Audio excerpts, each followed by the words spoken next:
Good morning dear students. आप सभी का इस एजुकेशनल यूट्यूब चैनल पर हार्दिक स्वागत है। प्रिय विद्यार्थियों, आज हम आंग्ल मराठा संबंधों के अंतर्गत प्रथम आंग्ल मराठा युद्ध की चर्चा करेंगे। आंग्ल मराठा संबंधों में के अंतर्गत ये आपको पता ही होगा कि मुगल साम्राज्य के पतन के बाद भारत में मराठा शक्ति का प्रभुत्व स्थापित हो गया। 18वीं शताब्दी के उत्तरार्ध में भारत में मराठों के अलावा अन्य कोई महत्वपूर्ण शक्ति या सत्ता नहीं थी और अंग्रेज़ों को भी ये पता था कि भारत में उस समय केवल मराठों द्वारा ही अंग्रेज़ों को चुनौती दी जा सकती थी। इसलिए अंग्रेज़ों का मराठों से संघर्ष होना स्वाभाविक ही था। 1772 ईस्वी में पेशवा माधवराव प्रथम की मृत्यु हो गई तथा मराठा संघ में फूट पड़ गई। इससे अंग्रेज़ों को मराठों के आंतरिक मामलों में हस्तक्षेप करने का अवसर मिल गया और इसके परिणाम स्वरूप बाद में प्रथम आंग्ल मराठा युद्ध हुआ। ये जो प्रथम आंग्ल मराठा युद्ध हुआ 1775 से ईस्वी से 1782 ईस्वी तक चला था। क्या कारण थे कि प्रथम आंग्ल मराठा युद्ध क्यों हुआ? तो इसके कई कारण थे। मराठों के प्रति अंग्रेज़ों की नीति। उस समय भारत का गवर्नर जनरल वारेन हेस्टिंग्स था। कई बार कॉम्पिटिटिव एग्जाम्स में क्वेश्चन पूछा जाता है कि प्रथम आंग्ल मराठा युद्ध के समय ब्रिटिश गवर्नर जनरल कौन थे? तो ये वारेन हेस्टिंग्स थे।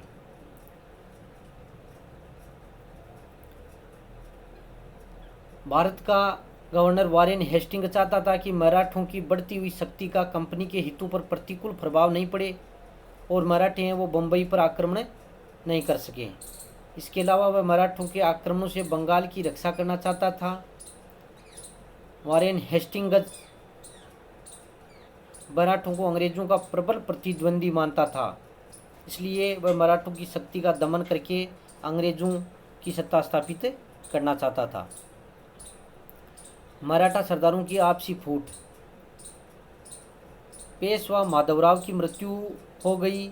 उसकी मृत्यु के बाद पेशवा पद के लिए संघर्ष छिड़ गया और माधवराव के बाद उसका छोटा भाई नारायण राव पेशवा हुआ, परंतु उसके चाचा रघुनाथ राव, जिसे राघोबाबी के नाम से भी जाना जाता है, तो ये रघुनाथ राव है जो राघोबा व स्वयं पेशवा बनना चाहता था और उसका वध करवा दिया और स्वयं पेशवा बन गया। परंतु जो नाना फडणवीस तथा अन्य कोई मराठा सरदारों ने रघुनाथ राव को पेशवा मानने से इनकार कर दिया और नारायण राव के अल्पवयस्क पुत्र माधवराव द्वितीय को उन्होंने पेशवा घोषित कर दिया।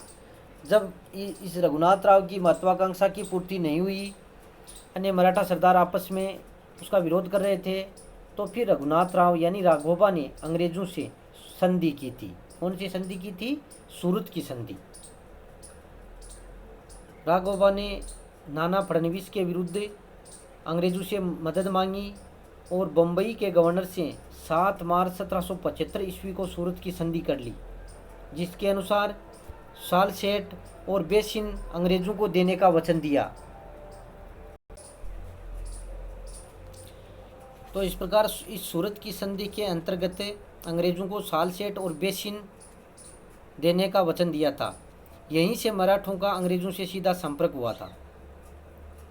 बम्बई की सरकार ने संधि बंगाल की सरकार की आज्ञा प्राप्त किए बिना ही कर ली थी, क्योंकि अंग्रेज़ तो मराठों की पारस्परिक फूट का लाभ उठाने को तैयार बैठे थे।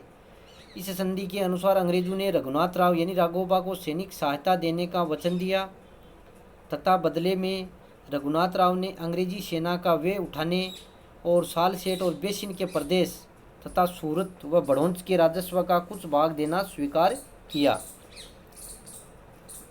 रघुनाथ राव ने यह भी स्वीकार किया कि वह अंग्रेज़ों के शत्रुओं से कोई संधि नहीं करेगा। तो इस प्रकार ये 1775 ईस्वी से 1782 तक ये प्रथम आंग्ल मराठा युद्ध चला।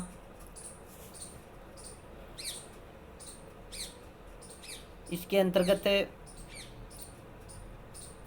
अंग्रेज सेना का नेतृत्व जनरल गोडार्ड ने किया और माधवजी सिंधिया ने बड़गांव नामक स्थान पर 1779 ईस्वी में अंग्रेजी सेना को हराया व उनके बीच बड़गांव की संधि हुई।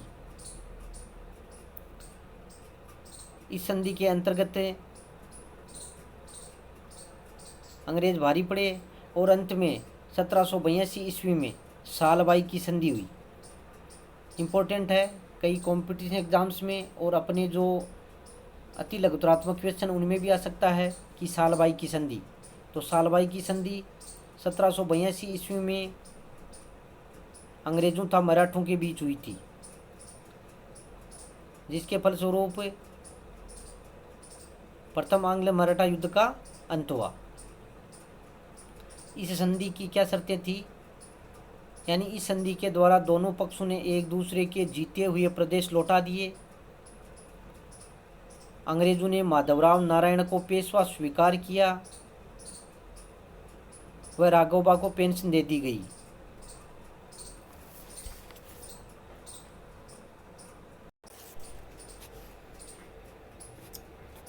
इस संधि ने भारत में अंग्रेजों का प्रभुत्व स्थापित कर दिया। इस संधि के बाद लगभग 20 वर्षों तक अंग्रेजों और मराठों के बीच शांति बनी रही और इस शांति का फायदा अंग्रेजों ने उठाया और उन्होंने मैसूर के मामले में हस्तक्षेप किया। तो इस प्रकार ये प्रथम आंग्ल मराठा युद्ध है वो 1775 ईस्वी से प्रारंभ होकर 1782 ईस्वी तक समाप्त हुआ। ये बड़ा क्वेश्चन भी आ सकता है और लघुतरात्मक क्वेश्चन भी पूछा जा सकता है। इसको अच्छी तरीके से आपको तैयार करना है। धन्यवाद।